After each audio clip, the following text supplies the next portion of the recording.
এই যে পতিত স্বৈরাচার শেখ মুজিবের কন্যা ওই ভারতে গিয়ে আশ্রয় নিয়েছে।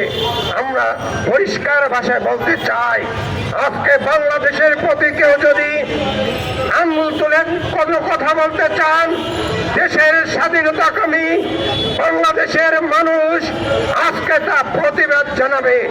কারণ এই ভূখণ্ড, এই মাটি ৭১ সালে ৩০ লক্ষ শহীদের রক্তের বিনিময়ে আমরা অর্জিত বাংলাদেশ।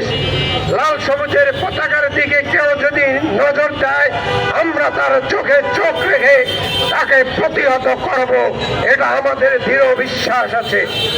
আমি সংক্ষিপ্ত বলবো, শেষ করতে চাই, আজকে বাংলাদেশের যারা এই মুহূর্তে দায়িত্বে আছেন, আমি মনে করি এই যে অগ্রাধিকার ভিত্তিতে ফেলানি হত্যার জন্য যারা বিচারের মুখোমুখি দাঁড় করানোর কথা ছিল, কিন্তু তারা বিচারের নামে প্রহসন করে ফেলানির যথাযথ বিচার হয় নাই। যদি বিচার হতো তাহলে যথাযথ ক্ষতিপূরণ পেত। আজকে এই সরকার মনে করি আন্তর্জাতিকভাবে যে ডক্টর প্রফেসর মোহাম্মদ ইউনূসকে এ বিষয়ে তার নজর দেওয়া উচিত। আপনি যে নির্বাচনের দায়িত্ব নিচ্ছেন, একটি ভালো নির্বাচন দিয়ে যদি এই পরবর্তীতে যারাই দক্ষ হাতে এই বাংলাদেশকে পরিচালনা করবে, তারই একটি দক্ষ হাত জনাব তারেক রহমান।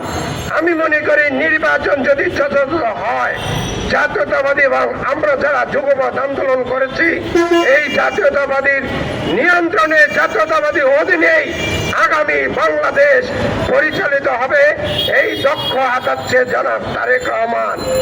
আমরা সাংবাদিক বন্ধুদের মাধ্যমে জানিয়ে দিতে চাই, আগামীর বাংলাদেশ যে বাংলাদেশ হবে, সেই ৫ই আগস্টের আগে যারা এদেশের আধিপত্য আগ্রাসনের বিরুদ্ধে কথা বলে নাই, আমরা রাজপথ থেকে পরিষ্কার ভাষায় জানতে চাই, জানাতে চাই, এই বাংলাদেশ কারো বাপের বাংলাদেশ ছিল না। এই বাংলাদেশ হচ্ছে গণতন্ত্রকামী মেহনতি মানুষের, কৃষক শ্রমিক জনতার। সেই প্রত্যাশা করি আগামী নির্বাচন সঠিকভাবে পরিচালনা করে যারা ক্ষমতায় আসবে, এই গণতন্ত্রকে পুনঃপ্রতিষ্ঠার মাধ্যমে আগ্রাসনের বিরুদ্ধে, দেশের বিরুদ্ধে যারা কথা বলবে তাদেরকে প্রতিহত করে বাংলাদেশের প্রতিটি ইঞ্চি মাটি আমাদেরকে বুঝে নিতে হবে ন্যায্যতার ভিত্তিতে।